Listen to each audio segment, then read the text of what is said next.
So good morning or good afternoon, everyone, and welcome to our second Hackathon Day. We hope you're still enjoying the process of forming teams, identifying a problem, and brainstorming a solution that works. My name is Mercy Ndambuki, and I'm a second-year MBA student at MIT Sloan. I also happen to be part of the mentor organizing group for this hackathon and the track leader at Track J. We're excited to host and share the How to Pitch session with you today. This session is geared towards helping you understand how to effectively communicate your ideas and message and what to keep in mind when creating your pitch today and tomorrow. I'll pass it on to Victoria, who will introduce our amazing keynote speaker. Thank you. Thank you, Mercy. It is my pleasure to introduce to you Lou Shipley, the current CEO of Black Duck Software, but more importantly, my former entrepreneurial sales professor. And maybe most importantly, he continues to teach the class even after having me as a student. So thank you to Lou. And we're very excited to have him join us. He, in addition to being an entrepreneurial sales professor and a CEO, is an advisor to many startups in the Boston area and beyond. And I will let Lou do further introductions. But we want to say thank you very much for joining us. And we know you're going to get a lot out of this session on effective communication and how that helps you to craft your pitch. I'll leave it with you, Lou. Great, thanks Victoria, and thanks Mercy. It's really an honor to be here this afternoon. I just wanted to make sure you can see my screen okay? Yeah, I'm sharing my screen, okay. Great, well, I thought I would start with a brief introduction about who I am. I've live in the Massachusetts, Boston area, and have done 6 Massachusetts startups. The last 3 I was CEO, and I've been more recently lecturing both at MIT actually for the last 10 years and at Harvard Business School, sort of the same class for the last 5. And I thought it might be good to start with a question for you, the audience, because today we're going to talk about how to make a great presentation, how you should think about presenting your ideas to get what you want out of it. But I thought I'd start with a question for the group, and I'll give you a little clue to start. The first bit of data is that there are about 740 accredited business schools around the globe. My question to the audience, if you want to send it in via chat, Victoria and Mercy, if you could help me with that, is how many of those accredited business schools teach a full semester class in sales? Take a guess. Of the 740, how many teach a class in sales? Maybe you guys can read off to me some of the guesses. Oh, a lot of nuns. We have a lot of cynics in the room. Oh, 35. All of them. I see the numbers going up. Okay, so 700, 500, we're all over. Okay, all right. Well, let me give you the answer. The answer is 44. So something like 4% of business schools actually teach this, MIT being one of them. And I guess the question is, why is that the case? If you think about business, you need to create a product or a service, you need to market it, position it, finance it, and you need to sell it, and you need to get your ideas across, and you need to be able to be effective at sales. And why could it be that only 4% of business schools, where you're going to learn about all aspects of business, why is it that only so few teach a class? So what I thought I'd do in this presentation here is give you some ideas of effective communication and also to dispel some of the misconceptions about sales and give you some tips and practical tips for how to make sure you are effective at selling, but you don't come across the wrong way, because oftentimes people don't want to be sold, but they do want to buy. So I'll give you a little bit of background. These are some of the companies I've worked at, and I'm also currently a board member at these companies. Some are Boston-based, some are in other parts of the US, and I'm also on the board of trustees at Trinity College in Hartford, Connecticut. and which is actually a fascinating side topic, because today, if you think about the changes with the COVID-19, what's happening with higher education, it's a very interesting time to be in the education market. So what are we going to cover today? I'm going to talk about what are the table stakes for great presentations. I would start with passion. I think, you know, your ideas, your passion for changing the world needs to come through in your presentation. And it's going to be personalized for each one of you. Is going to be a little bit different. If it's a group, you have to work through that. But I think what attracts people to taking risks or going with your ideas is to find out why you're so passionate, if you can convey that passion. The second piece is what we call active listening, and Victoria will remember this. We did a lot of role playing with this in our tech sales class about how to be really active in your listening. So that means you don't just show up and tell your idea, and when someone asks a question, you sort of plow right through it and go to your next feature. You stop and you consider and think about what that person is trying to convey to you, and then listen and then adjust your presentation to your buyer, to your audience. There's no substitute for practice. What I found, and I've raised probably about $200 million in venture capital funding in my career, there's no question that the best presentations I've made in that time raising that money, it's usually about my 7th, 8th, 9th, or 10th presentation with my group.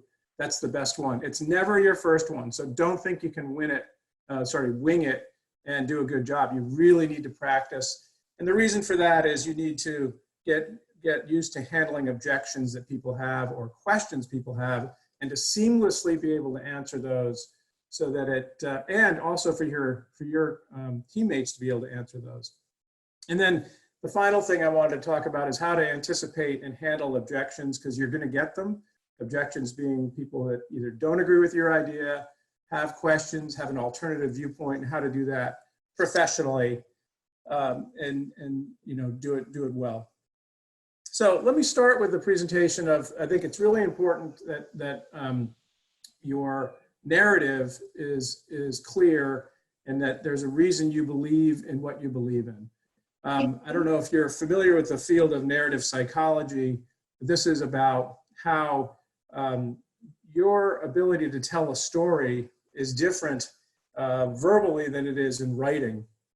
And you need to practice both of them, and you need to make sure that how you're narrating the story and how you're telling the story appeals to your audience. And then you need to set the stage. I mentioned conveying the passion for why what you're doing matters. In our tech sales class, we talk a lot about, are you solving some kind of pain, or are you giving somebody some kind of a gain? You need to be able to set the stage and explain that simply, and then try to build a personal connection with the audience. And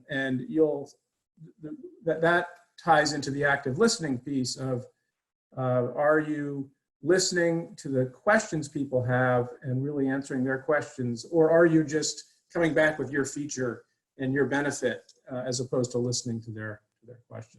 Hey Lou, really quickly, I think we— Okay, there's a whole bunch of different ways you can introduce your solution in technology sales. It's often a presentation, it's a product demonstration, it's a set of PowerPoint slides, it can be storytelling. It's up to you how to do it. All of these can work well: storyboard, images, demonstrations, videos. But I guess the key here is, don't rely on this, what your demo is, or as the sort of the main part of your presentation. You should have it be something that helps explain the concept, but don't rely on it as if this is good, you're going to get what you want. You're going to get funded, you're going to get the project, you're going to get awarded.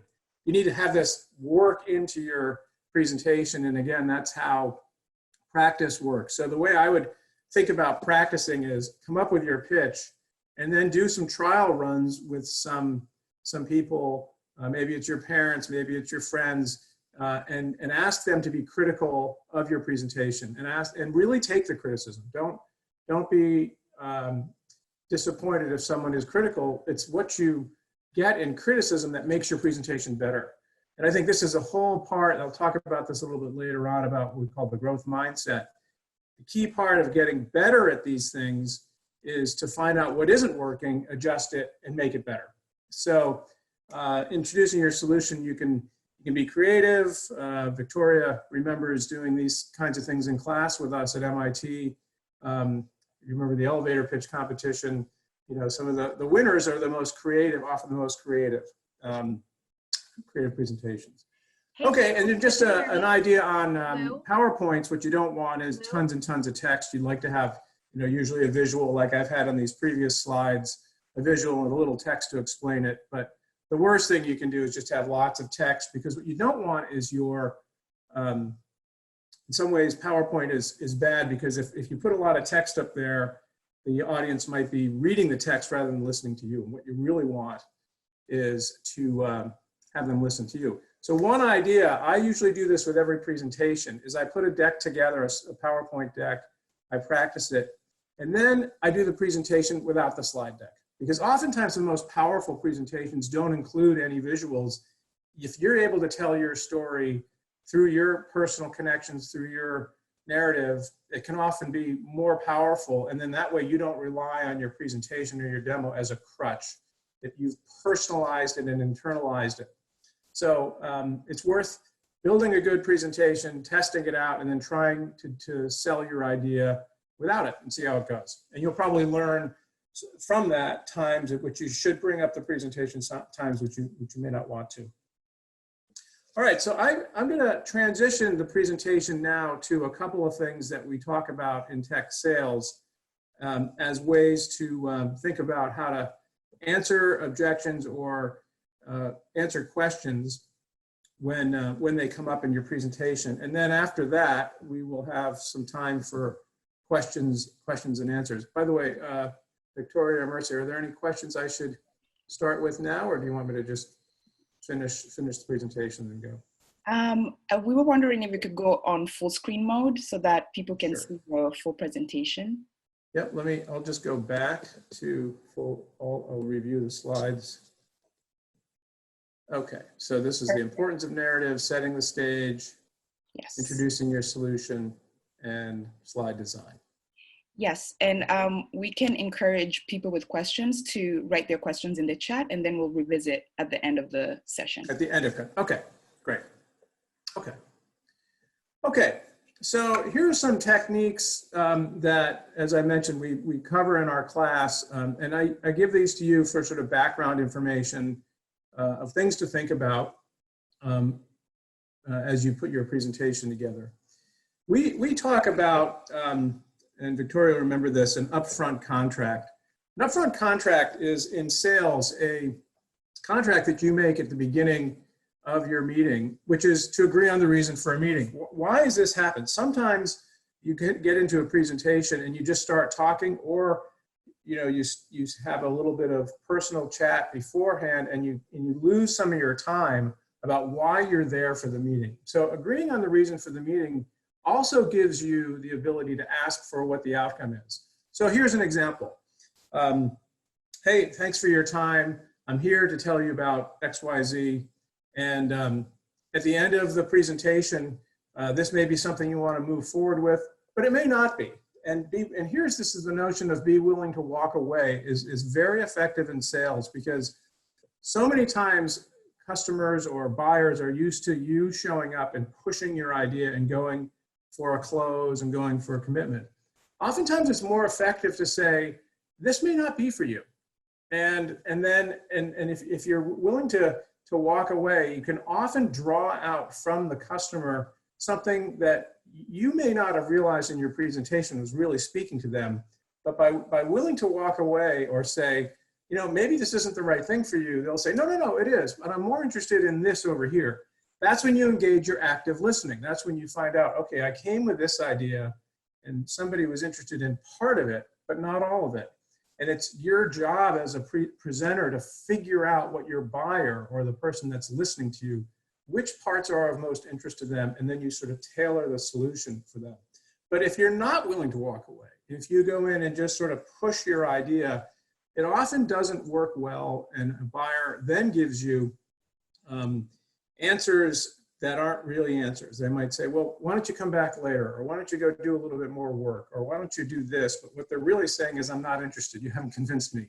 You need to be able to use this willing to walk away, willing to not finish, or say, you know, this may not be for you, and that's okay.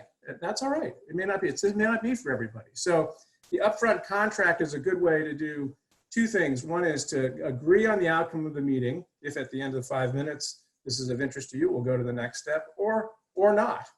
So we practice this a lot. Victoria will remember it. And the most effective meetings I've seen have a good upfront contract and a good agreement on what the outcome could be.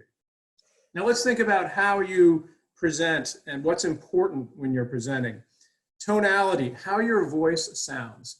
Basically, you don't want to be too excited. You need to manage your emotions, and that's why practice is so important, why to go over and over and over it again, so that when you're presenting, people feel like, wow, Victoria knows this cold. This is part of her. This is her passion. And the other thing is you want to mirror a bit what your buyer or who you're presenting to sounds like. So you want to match your tone, and you'd be amazed. We've been able to show statistically that the best sales calls, because we record a lot of our calls, record our presentations, and go back and analyze them. What's working here? What's not working here? And it's amazing the tonality and the tone that you set with your presentation makes a big difference on the positive outcome of the meeting. Okay, let's go on. So we've talked about the upfront contract, your tone, tonality, opening. Here, this is a really important thing. And again, we've got a lot of statistics on this. When you start your presentation, you start with some rapport. We've found statistically, and this is for sort of cold calling, which is a little different than what you're doing, but it's still relevant, is that if you can engage somebody and get a little bit of a laugh, or if you can get some kind of reaction from them, it's statistically proven that you have a better chance with your presentation than if you don't. You develop a little rapport while you're there, something in common between you and your person you're presenting to, and some way to get them to engage. Because when people laugh, they kind of let their guard down and become more open to your ideas.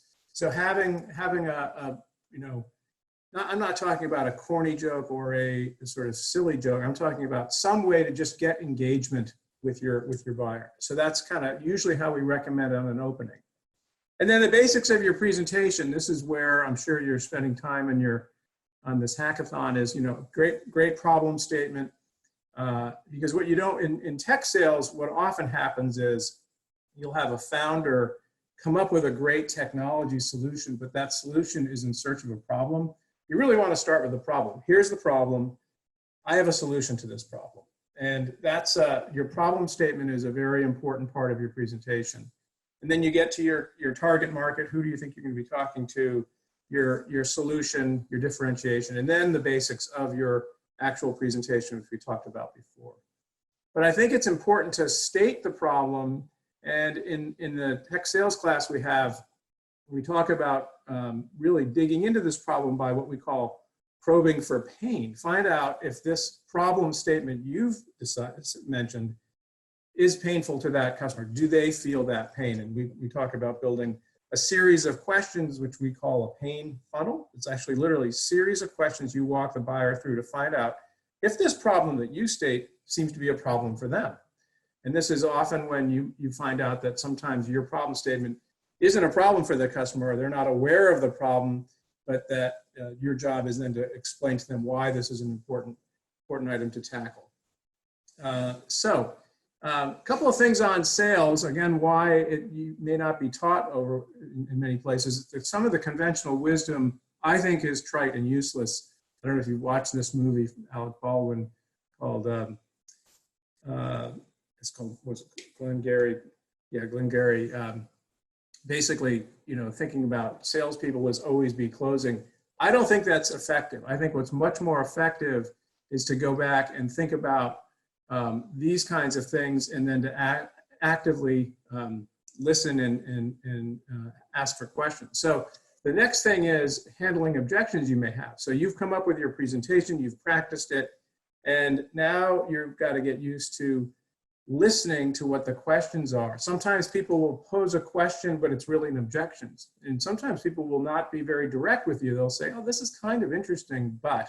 So your job in active listening is to truly understand the questions, why are they asking these questions, and making sure you have good answers to them. And one way to do this is to rephrase the question to position your response. You can say, Mercy, when you say that, do you mean this? So just make sure that does two things. It means I've listened to your question, but I'm trying to really, really understand it. And agree, there's always a very powerful impact if you agree to disagree or to say, walk away, this just may not be of interest to you.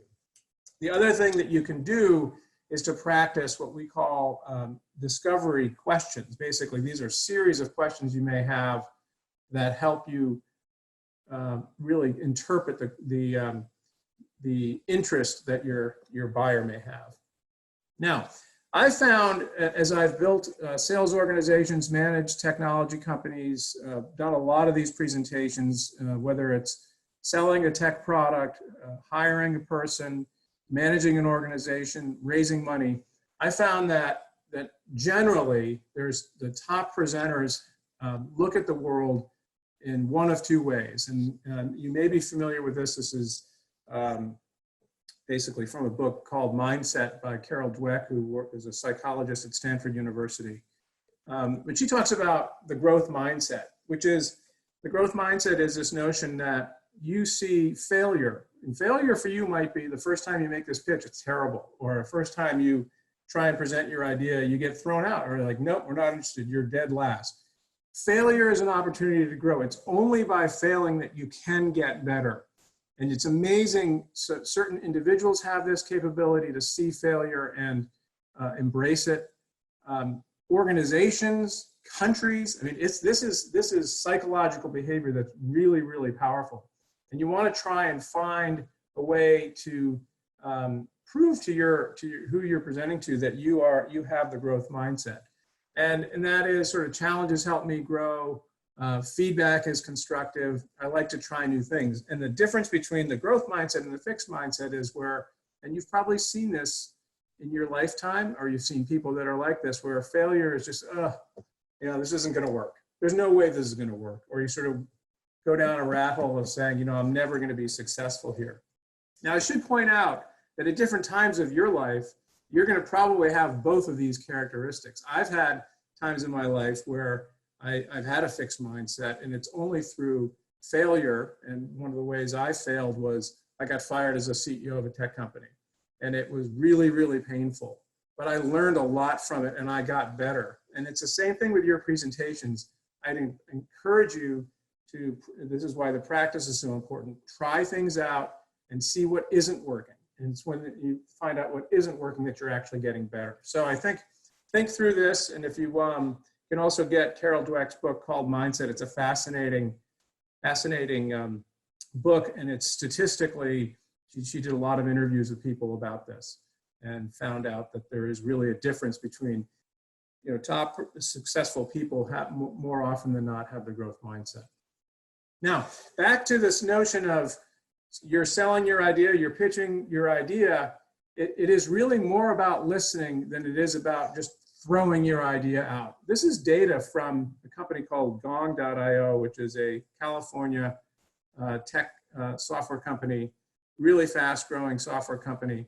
And what they've done is they've recorded calls from all their companies they sell their software to. So there's millions of calls they've listened to. And I put this up here to show that the top sales representatives on average spend more time listening than talking. And that's back to my point here. As you practice, you need to really engage with what we call active listening. And as you can see, the top performing people listen more, the average people talk more, and the bottom people talk the most. So it's really important that you get really good at this concept of active listening. So let me continue on here with, I guess what I'd say my final slide before I open it up to questions is, I think the most effective presentations come when you don't see what you're doing as work, but it's your passion. And I think you all are here because you're passionate about this topic. But I think as you put your presentation together, think about how you can really demonstrate your passion for your idea, because that's what sells more than anything else. Is people think, you know, Mercy and Victoria are going to change the world because they're passionate about what they're doing.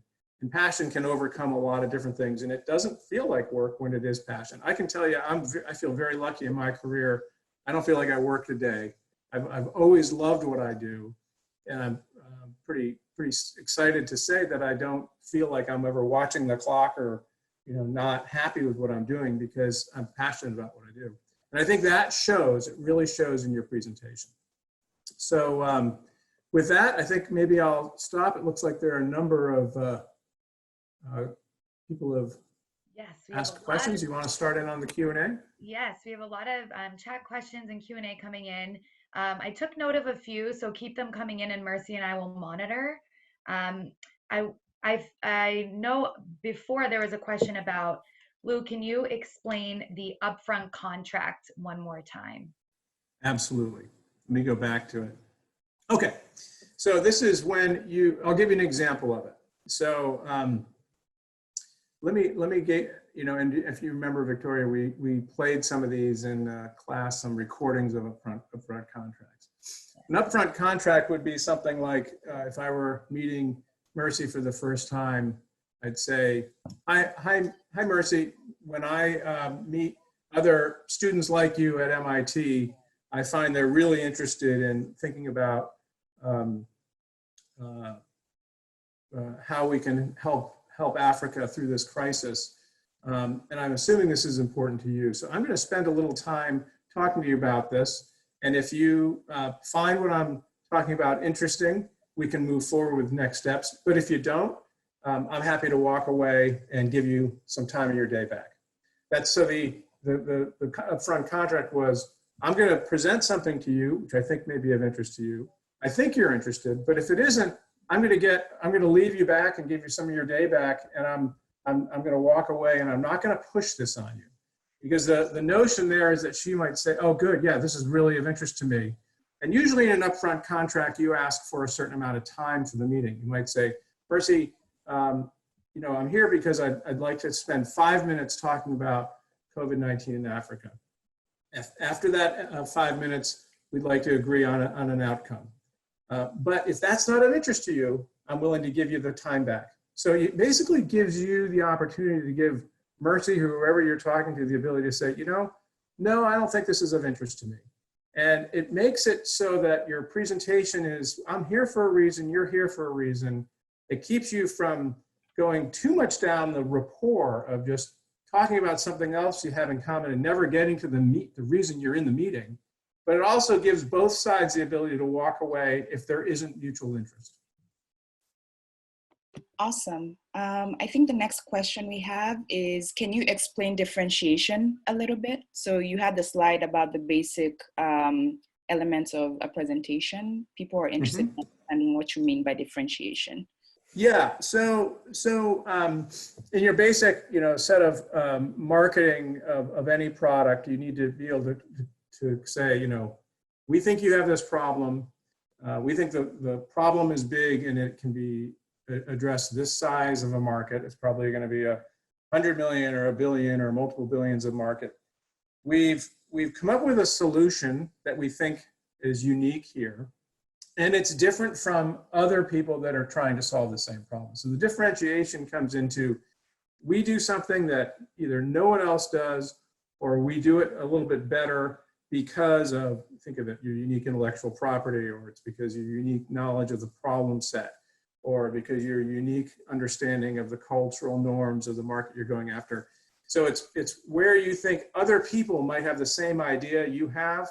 You need to differentiate that without disparaging your competition, because you never want to say, oh, that company over there or that organization over there is no good.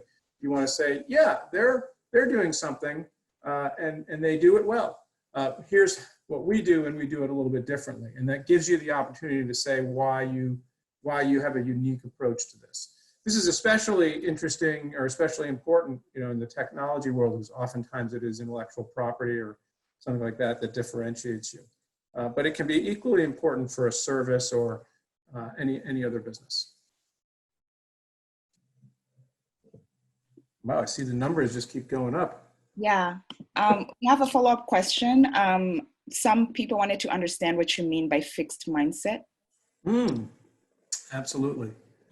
Okay, so, and you can, my guess is we can all experience this as if you've had some kind of a failure. Let's say you tried something and it didn't work, or I'll give you an example. In my case, I was a CEO of a company that was doing very, very well, but the founder of the company decided that he didn't want me there anymore and figured out how to get me out of the company. The fixed mindset approach to me with that would be, I got fired because of a limit of my abilities. This is just my fault, and therefore I probably can't be successful in the future again. And the problem with thinking that way is failure gives you this opportunity. And as I look back on why I did get fired, I realized it was partly my fault. And it's almost always the case that if you have a failure, it's partly your fault. I used to work for a guy. I sold a company to Citrix Systems, and the CEO of Citrix is a wonderful person. And he would say, whenever something is a failure, he would go look in the mirror. Just as he just taught himself, instead of blaming somebody else for the problem or the outcome and saying, I'm a victim, saying, you know, there's probably something I did wrong here that I can learn from. And so that's when you transition from the fixed mindset to the growth mindset. And that's where, in the growth mindset, you think of failure as an opportunity to grow and get better. Awesome. Do you want me to go, Victoria, or do you have a question? Yeah, no, I like the one that you picked there.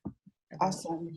Yeah. Yeah, so we have a question about, so our students have 3 minutes to give a presentation, and they're trying to understand how to cherry pick what to show in that presentation or in that pitch. So if you can talk a little bit about that, that would be great.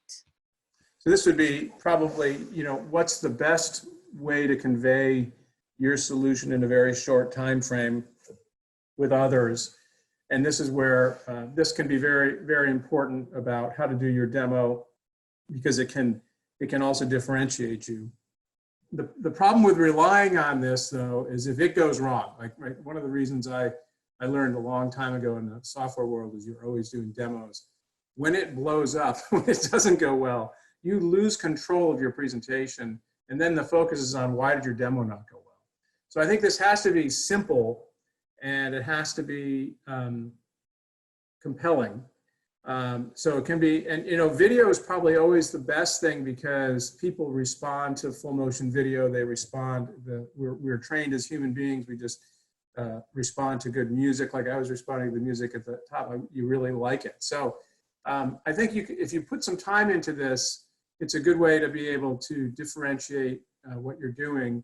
But I wouldn't rely on this as a crutch, because I think if you rely too much and then something goes wrong with it, let's just say you have something that connects to the internet, or you have something that, you know, if something goes wrong in the software, you can lose complete control, and then you don't have it. So again, this is why practicing makes sense. So if you decide to go with something like this, just make sure you practice it and it's seamless and it works really well with your flow.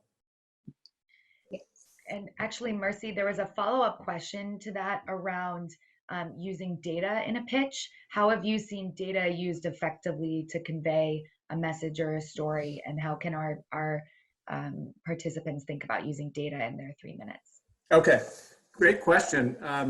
I would do something that, the reason I put this slide is I think a good one, is that if there's a way you can visualize your data or show an image that you can talk to, even if it's just on the left side, it's an image of data. So something with data showing, you know, a trend or up to the right or down to the left, whatever.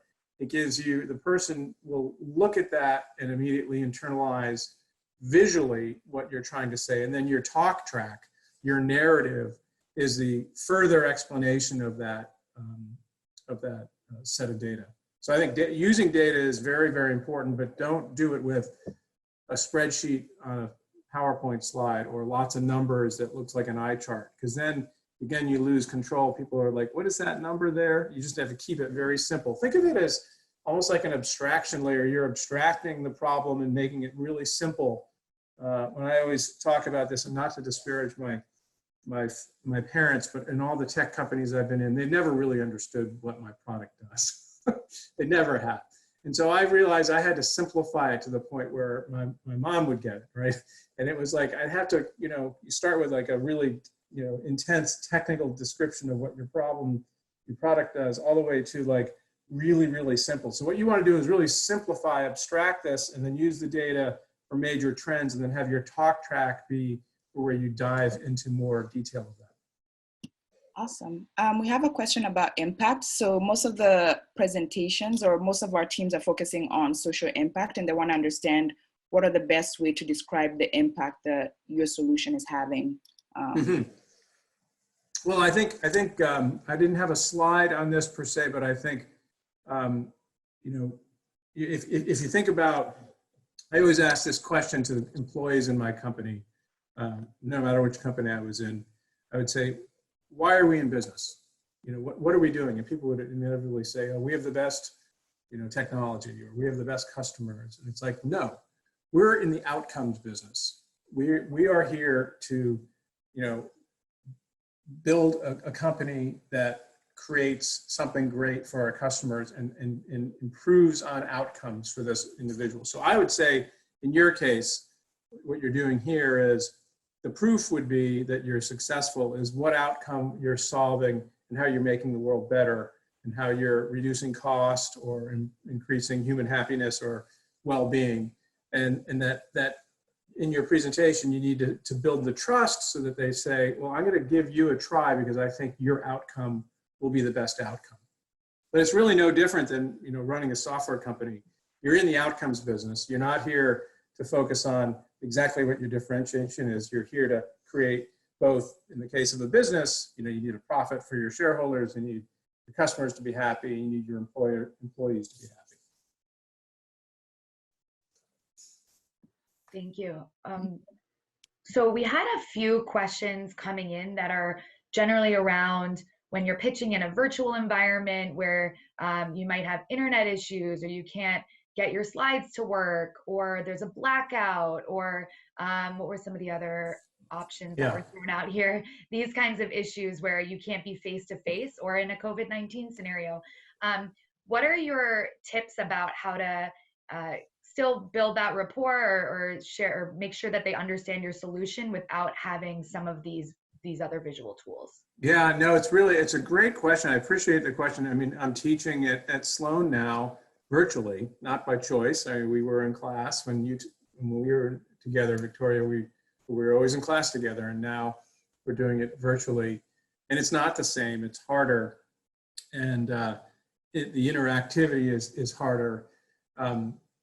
But, again, I think this is the importance of practice, and I think why you should be able to, maybe another way, I should have mentioned this, but, Victoria, the reason we did the elevator pitch in our class was, oftentimes you do have 10 or 15 minutes or some long amount of time to describe what you're trying to solve.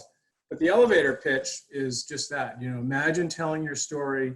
If you get into an elevator with your prospect, and you have 3 minutes to get your point across and to get to a next step. The elevator pitch is, how do you condense it down so that you can tell this story without any props, without slides? How do you do this? And that's why I think practicing your pitch without the visual aid is a really good way for you to be ready for when there's going to be some kind of difficulty in your presentation. And you know what?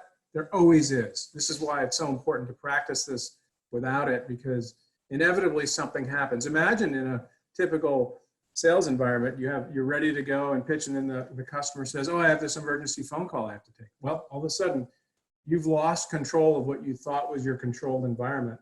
So you need to be able to practice and do this without assuming that the technology is not going to work for you. Awesome. We have a question here that concerns teams with very technical solutions. How can you communicate to an audience that doesn't have that skill set if you're presenting a very technical solution that they might not? Yeah, no, interesting question. I think it gets back to kind of the example I said for when I described, I did 6 different startups, and each time I would tell my mom about it, and she never she can use a cell phone, but that's about the extent of her technical prowess. And so you need to be able to think about how do you simplify your message to the point where you can really tell it to anybody. So one way to do it is to practice two or three different versions of your presentation. One is the deep dive technical, and there you might have the leader of your group speaking as be your most technical person, so that you don't, in that case, it's important so that if there's a technical question that comes back, that the person that knows the most about the technology is the person answering that question. And then if it's not a technical group, you need to be able to abstract it and make it, make a very simple version of what the product or solution does.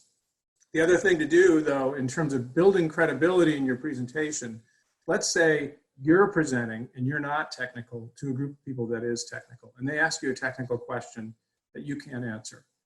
It's really important here to be super honest and say, you know what, I don't know the answer to that question, but I will get you an answer. Because what you don't want to do is try and fake it like you do know the answer, because a really strong technical person will know you're not being truthful, or you just don't know. And that's how you can always lose, is if you try and fake it. And so you're much better off to say, you know what, Victoria, I don't have the answer to that question. I'm going to talk to the people that I do, and I'll get right back to you. And then it gives them an example of showing how you can follow up. And in your partnership over time, you're going to have a lot of these situations where you don't have the answer right now, but you'll get it for them and you'll provide great service to them over time. Great, thank you. We had a question coming in about Q&A and how best to manage it. And I just want to say for the audience, so you're aware, during your final presentation, it will only be one person from your team who can present. So that person will also be responsible for Q&A. So Lou, do you have tips for how they can prepare for Q&A? Yeah, okay. So this is, in this presentation, I talked specifically about objection handling. So this is, this is where it's important to think about when you make your presentation. And the first part is getting it practiced and really fluid and clear, and not too much jargon. Making it pretty simple. But you need to think about and imagine the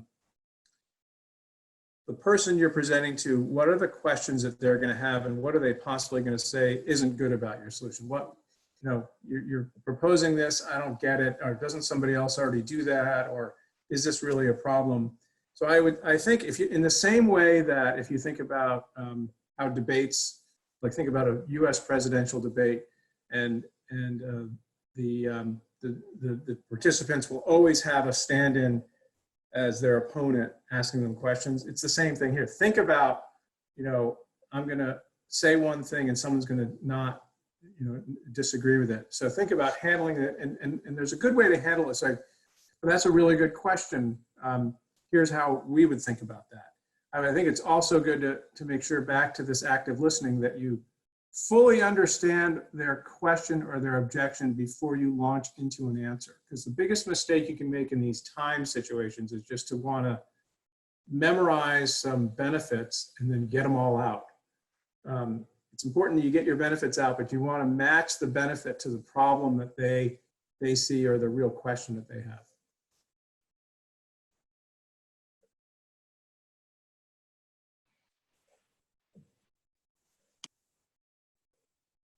Marcy, were you taking the next one? Or you want me to?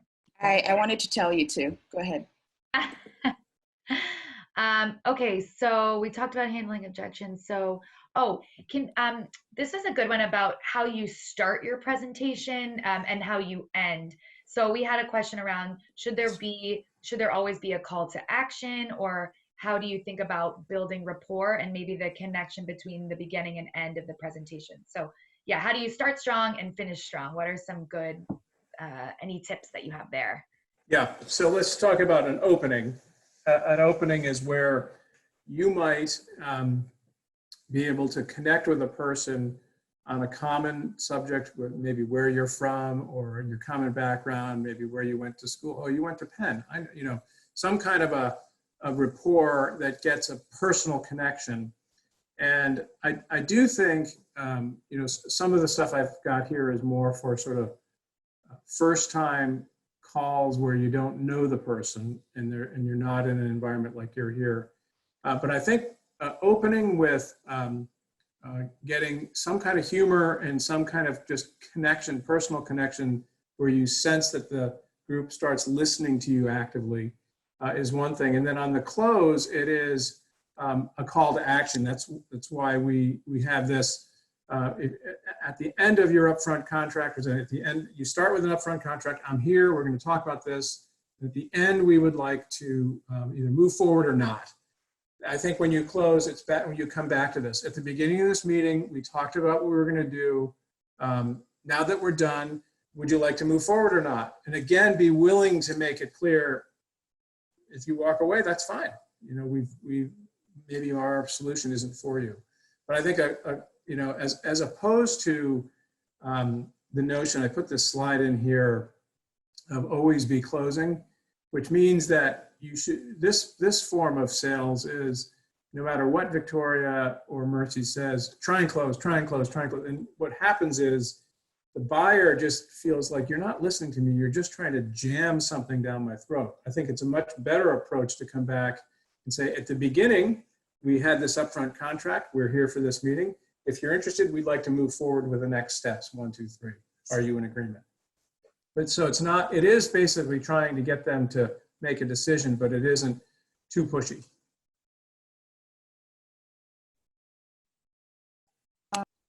Still getting a question about how teams should compress the problem and solution, given that they only have 3 minutes to present their pitch.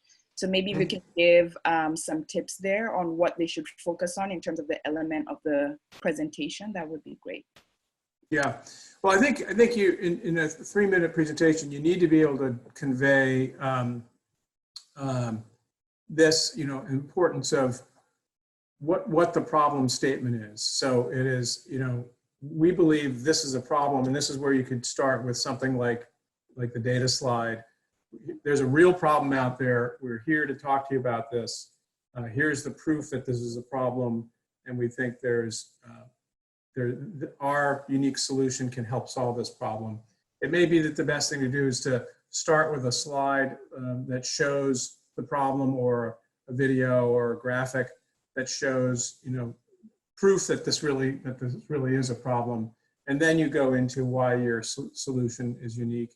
And but you can sandwich, you can put that in the middle of, you started with your upfront contract, I'm here to tell you about this, and really what you're saying is, we believe this is a problem, we believe we have a unique solution to it, and at the end you finish with, do you agree with us? And if you do, then let's go to the next step. If you don't, that's okay. It's okay if you don't think our problem is that important. That's okay.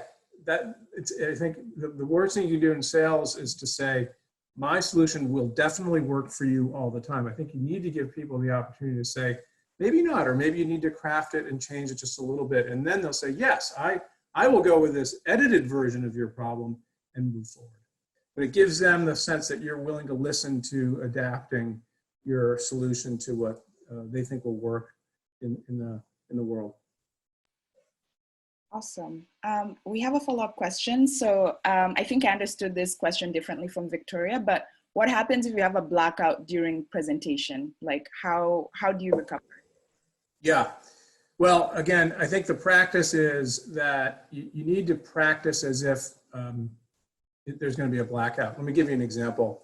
I have a friend who is a very close friend of mine who was a professional ice hockey player and has his own ice hockey rink. And he was trying to help the U.S. women's Olympic team get ready for the Olympics against the Canadians. And so he set up a game against a men's hockey team, a prep school hockey team. And they started to play the game. The game was going well. And what my friend did was he turned the lights out during the middle of the game because he wanted to see what the reaction of the girls was going to be. So it was basically, he practiced for a bad situation that would happen in a live environment. So I would practice a technical outage in the sense that you should be able to get through your presentation without any technology. It could be just as simple as, I'm here talking to you, I can describe the problem without any visual aids, and then if something bad happens during my canned presentation, I can still get through all these things. That's why I think practicing it without any aids, without any data, without any PowerPoint, without any video is really an important part of getting ready to have an effective presentation. Well, Lou, this has been wonderful. I think we're actually just about out of time.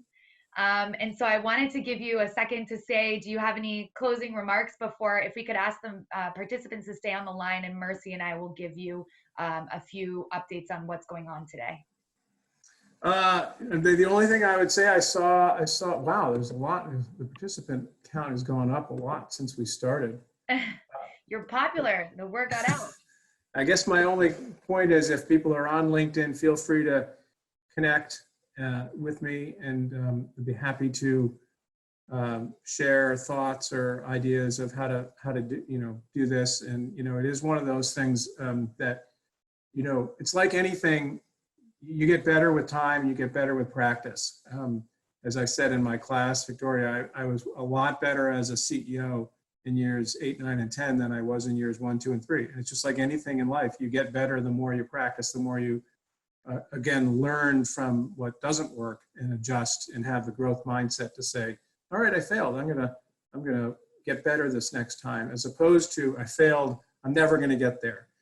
Because presentations like this, people that do a lot of it have gone through a lot of failures. So get ready for it and embrace it. And I'll tell you, the time that it always happens is in early stage startups. The demo is usually this really high risk thing, because it's like, if I show this demo, people are going to really get what's unique about my product. But inevitably, and in every company I've been in, I've had demos that have crashed. And then all of a sudden you've set, everybody's like, why is your product crashing? It must not be ready. So that's why it's really important to be able to tell your story and tell your idea without any aids from technology, because it also shows that you really have internalized it, understand it, and then, most importantly, you're passionate about it. Well, Lou, thank you so much. I'm gonna applaud you and know that this is coming from 423 participants. And Mercy joined in, there we go. Yes. So thank you so much. And for My pleasure. We really appreciate it. Keep me posted, and feel free to connect on LinkedIn. I know we're already connected, Victoria, but yes, yeah, and we'll share the hashtag so you can post on social media. That'd be great. Please do that. That'd be great. Thank you. Okay, thank you. And so for the participants on the line, we wanted to remind you that Lou has given you a wonderful overview of effective communication techniques, how to get information about your problem, and how best to reach your audience. And we have a ton of resources for you available throughout the day today and tomorrow to make sure that you're feeling great about your 3-minute presentation tomorrow. And so we want to remind you to please sign up for pitch practice with your mentors. That's where you're going to have a crack at what does your 3 minutes look like, and they can give you feedback, and you can use those active listening techniques that Lou mentioned to ensure that you're really connecting with your audience, and you'll get through to your judges tomorrow. We also have mentors available for you, and you have the forms in your Slack channels. Those mentors are communications experts. You can ask for that. You can ask for technical support, geographical support, or subject matter expertise. So that's a way to really be able to dig into your problem and if you're approaching your solution in the right way. And those experts will also be able to help you pressure test whether what differentiates you is really different from all the options out on the market. So in addition, we have your track leads and track supports are here as well, so you can find us on Slack. With that, I think just remember tomorrow, the judging criteria and the format for your slides is all in the participant guide. I think it begins close to page 50, if I recall. So please check there, and we will be posting more information throughout the day. Mercy, did I miss anything? No, I think you covered it all. Thank you so much, Lou, and thank you guys for listening, and hopefully you got something out of this presentation. Great, thank you. Bye.